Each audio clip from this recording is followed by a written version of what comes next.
Hello, and welcome to part 4 of this Talos Enablement series. This time we're going to talk about actually using Talos. We're going to be talking about creating middlewares within Talos. So we're going to talk a little bit about what a middleware is from Talos's perspective. We're going to create a new middleware and build it out. That's going to happen in the lab. We're going to discover an existing middleware, and we're going to look at the file system and how that changes when that happens. And we're going to look at cloning middlewares. So firstly, a middleware, we covered this in the first one, but we'll just go over it. A middleware, as far as Talos is concerned, is a single unit of whatever product you're using. So, for example, in Web3 Application Server, it's one cell. That's one middleware. In JBoss or Wildfly, it's a domain. In F5 Big IP, it's a partition. Um, so it's driven by the creation of a topology. A topology you set up graphically. This is an example of a topology here on the right-hand side. We've got a cell that contains a deployment manager, two managed nodes, one cluster and two cluster members. Um, and so that collection of all of those things, that's one middleware. So in order to create a new middleware, you simply from the overview screen of Talos, the middleware instances tab, you just hit that create button. Um, you need to give it an environment and a middleware. Now, the it's the combination of environment and middleware name that makes a middleware unique. So chances are you're going to have a middleware, in this case, WAS855. Um, that's going to be repeated in every environment. You're going to have a dev version, you're going to have a QA version, a prod version. They're all going to have the same middleware name, but because the combination of environment and middleware are unique, then it's a unique middleware. So once you've created a middleware, then you have the option to create the topology. So, for example, in Web2 Application Server, the cell level for you is generated for you automatically. So you can insert a cell name, you can choose the installation manager version, and the WebSphere sort of version and login parameters and things like that. You can set the connection type for how to connect to those to those instances. Um, and on the left-hand side, you build out the topology by adding levels to it. So you click the plus arrow and you get access to uh, uh, any element that you can add to that level. So underneath cell, you have the option to create a deployment manager, to create a node. Underneath a node, you have the option to create a cluster member. Um, yeah, so you build out that topology using that structure. So this is an example opening up the cell, gives you the options to add an IHS node, to add a WebSphere standalone node or a managed node, to add a deployment manager or a cluster. And these are the items you can add to that level. Different elements will have different lists. So underneath a node, you can either add a WebSphere application server or a WebSphere cluster member server. And so you use all those elements to build that topology that you need. So at every stage of the topology, there's a corresponding box on the right-hand side that contains some details that you need to provide. So, for example, product information. You need to know where to install particular things. You need to know the version patch levels. You need to provide some security credentials if you're going to secure the admin console. You need to provide connection type information. You can either use an agent on the corresponding side. You can use an SSH connection where you provide a username and password. You can use an SSH connection where you provide a key, an authorized key to access. and obviously cloud information. And all those details are validated when you save. So for example, with WebSphere, there's two sections really. There's Installation Manager and WebSphere. They're the specific ones for the WebSphere product. So Installation Manager is about where you install WebSphere and so the Installation Manager is about where you install the Installation Manager and what version that needs to be.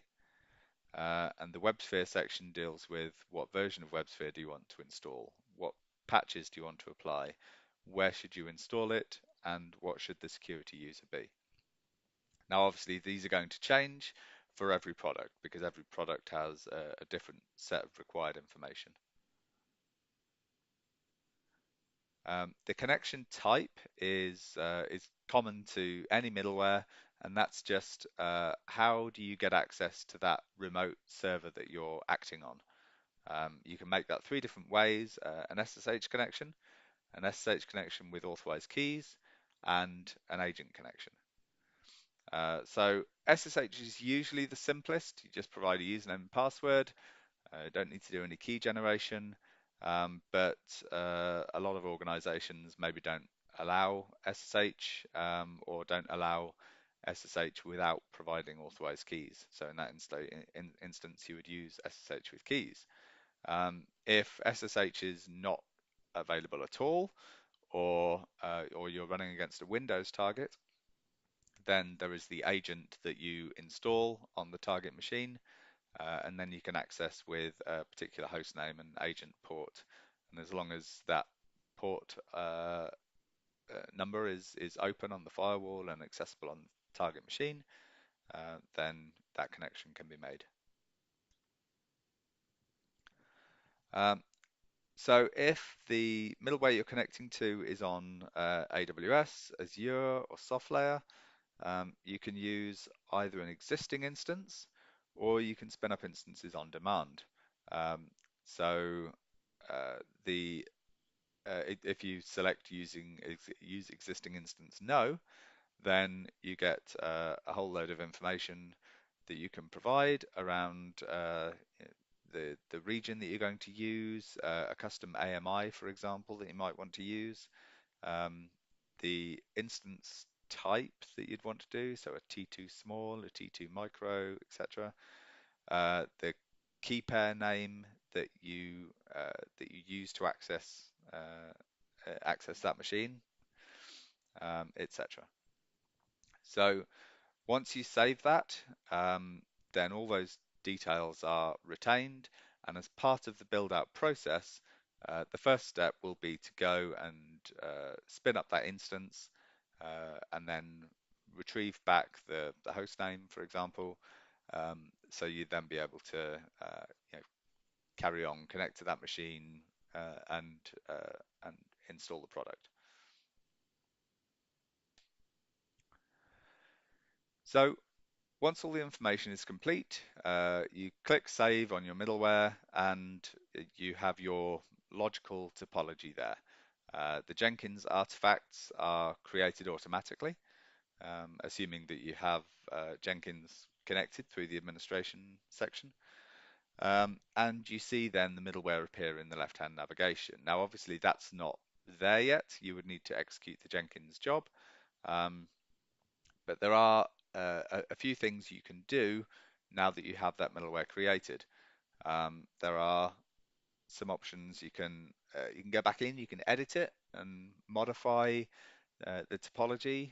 If you've not built it out yet, then you still have the option to edit that logical topology before you then go out and build it.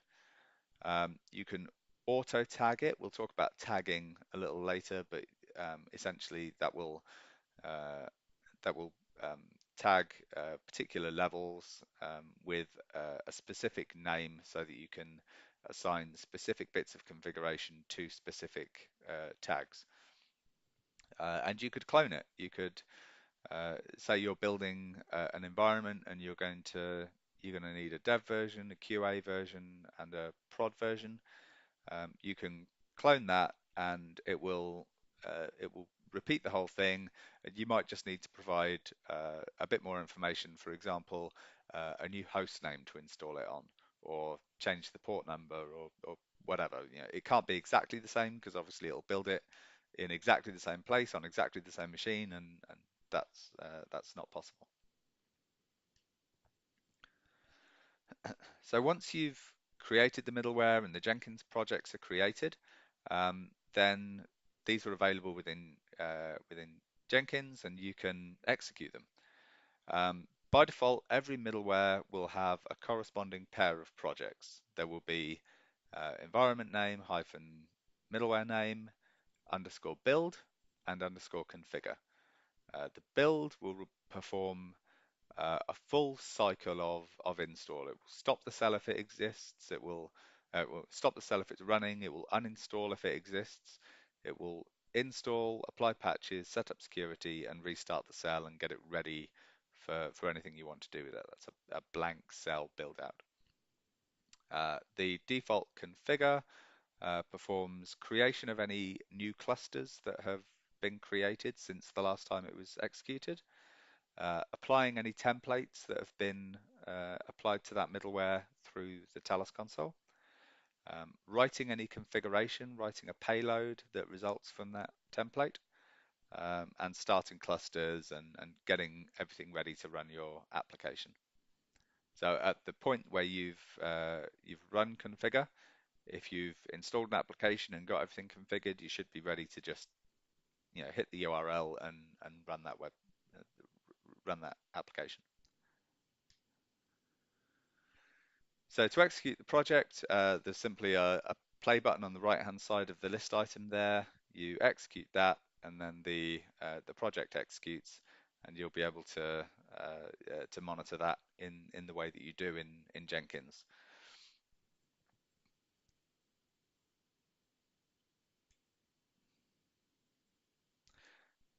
Now the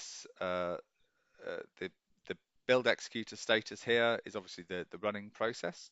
Um, Now you can click the run number here. So for example, this one is number 5. If you click that, then it will take you into that executor that's running, and you'll be able to view the console there, and that will just allow you to trace through that log and make sure everything's running. Or you can just wait for the icon to turn green. So that's all very interesting. You can build out an instance of your middleware, but that's not the primary purpose of Talos. That's a supplementary function. There are plenty of automation tools that can be used to build out infrastructure. So what we can discover existing middleware in the network. So for example, if this is a new instance of Talos and you're running against a system that already has lots of middlewares running and you just want to ingest them into Talos, we can do that. It's a bit of a simpler process. So again, you need to provide a unique environment and middleware combination. And then you need to select the middleware type that you're working against. So again, we're focusing on WebSphere here. Um, so we're importing. You can either import a Liberty profile. You can import a WebSphere cell using a SOAP connection. So connect to the SOAP port that's running on the DMGR and pull all the information in that way, or connect using SSH and get the information through that method. Again, there's a connection detail that you need to provide. So whether you're using agent connection, SSH, or SSH with authorized keys, so you can actually access the server. And then you just need to provide the, the security information. So log in to the admin console, the deployment manager profile path, and the SOAP port. So once you've either built your middleware or discovered it, then you're at the stage where you can read configuration from the middleware. So the configuration read extracts all configuration, anything that's available within the target middleware using whatever API is available to access that. So we use JMX quite a lot to get middleware configuration back. So that's used for Web Application Server, for JBoss, for WebLogic. We sometimes use REST to access that, and sometimes we use custom implementations. So whatever API we use, we just pull everything in and we store it all in a canonical format. It's a JSON format, and all middlewares are stored in the same way. So you can work with them, you can create templates all in the same way, and it allows us to display that information graphically within the Talos UI. So to read a configuration is pretty simple. You just go into the middleware within Talos and click the Read Configuration button, and Talos will make that connection to the instance and pull back all the information it's aware of, and it will create what's called a payload. What it pulls back on a read configuration is a full payload. It's everything. And it's just a collection of JSON files in a particular format describing the environment and all its configuration. So we'll dive a little into this. Yeah, a lot of users won't need to know this, but we'll go into it. Um, the payloads are stored on the file system and in Talos underneath the data uh, directory. So Talos/data, and then underneath there is middleware, and then there is a new folder created for every unique middleware type. So /dev/was855. Right, that's all the payload data for that dev was855 middleware. And then there's a payload directory under there and full. This is what I was talking about when you pull everything in, when you do a read, that's the full configuration. That's everything that's available. And then there might be a version number in there as well for different versions of configuration reads. Payloads are either full or they're in relation to a specific template. So when you create a template and you create a payload from that template, then that will be in the same location, but instead of being full, it'll be whatever the template name is. And every time you create a new template, its version number can be incremented, and so you can stack up multiple versions of payloads, so you can compare them to each other. You can see how they've changed over time. Um, According to what product you use, the structure of the payload will vary slightly. What we tend to do is try and mimic what you would see in the admin console of whatever product you're using. Just however the product structures it, that's how we'll structure our reads. So, for example, in Web Application Server, on the left-hand side of the administration console, you see server information, you see environment information, you see monitoring information, resource information, security information. And we mimic that. And then underneath there, we split it out into several sections. So there's a variable section, a virtual host section, a server index section, and each of those sections are extracted into those specific JSON files. When you want to create an exact copy of a middleware, you have a dev environment, but you don't yet have a test environment, for example, you can do a clone from from the middleware screen. That creates an exact copy of the topology and just removes, for example, the host name, because the host name is the most likely thing that's going to change between clones. You'll be installing it onto a different server, perhaps with the same port, maybe with different ports, but probably to the same location. It really should be the same location you're installing to, but maybe not. So you have the option to change that. But yeah, you just clone it and then modify just those parts that are going to change between environments. Um, Now there is an option within Talos to compare middlewares. So because middleware configurations are simply a collection of JSON formatted text files, um, this means they can be easily compared with each other to find differences. So um, this is accessed through the middleware instance itself, and then there's a drop-down compare with, and you'll be able to compare it with either a blank cell or any other middleware in your environment. So if you compare with a blank cell, then that is a very easy way to tell you what configuration is in a particular middleware that isn't in just a standard install, so a standard blank install. So it's a very quick way of finding what configuration you have if your system is, for example, undocumented. If this is changed over time and you've lost track of what your configuration status is, you can do that compare and you can easily find out what those configurations are.